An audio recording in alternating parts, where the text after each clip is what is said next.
তো hello guys, দেখতে পাচ্ছ আমি কিন্তু এই যে মাথা আঁচড়াচ্ছি আর এখন বাজে রাত্রে 10:30।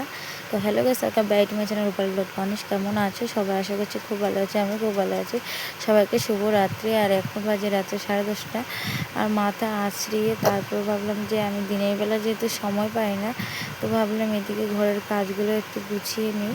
তো ঝটপট করে ওইখানে হলো এই যে এই কাপড়ের ঝুড়িটা একটু গুছাচ্ছি। ওই ব্যাগের ভিতরেও প্রচুর কাপড়, একদিন এত কাপড় ছিল না আর আজকে কাপড় জায়গা দিতে পারছিলাম না। আর এই যে প্যান্টটা হাতে নিয়েছিলাম, বাবু কেজি ওয়ানে যখন ভর্তি হয়েছিল তখন আমি এই প্যান্টটা বানিয়ে দিয়েছিলাম। ভাবলাম আমার বাবুটা কত ছোট ছিল আর এখন বড় হয়ে গিয়েছে। সেগুলো ভাবতে ভাবতে অনেকগুলো কাপড় আমি ঝটপট করে গুছিয়ে নিলাম। তারপরে দেখতেই পাচ্ছ কীভাবে চিত্রানো, ওই জায়গাটা একদম ভালো লাগছে না। তারপরে চোখের নিমিষে ঘুষিয়ে তারপরে এইভাবে করলাম। তো কেমন লাগলো একটু তোমরা কমেন্ট করে বলবে।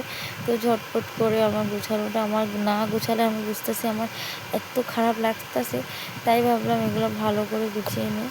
তো যেহেতু আমার ঘরে, আর এই যে আমার দিয়া এখানে খেলছিল, তো এখানে কান্না করছিল, আমি বাঁশ নিয়ে নিয়েছিলাম দেখে। তারপরে একটু নাটক করে তারপরে আমি বললাম লাঠিটা দিয়ে দে। তারপরে আমি ঘর ঝাড় দিতে লাগলাম, যেহেতু অনেক আগের থেকেই ঘর দুয়ার গুছাচ্ছিলাম, তাই টেবিল পচেছে। তারপরে ভাবলাম যে আমি ঘরটা ঝাড়ু দিয়ে আমি একটু থ্রেডিং করে নিই, যেহেতু আজকে বুধবার, তো আগামীকাল বৃহস্পতিবার আমি পারবো না, তাই থ্রেডিং করতে লাগলাম। আমি থ্রেডিং করি আর তোমরা আমার ভিডিওতে ফলো করো, ঠিক আছে?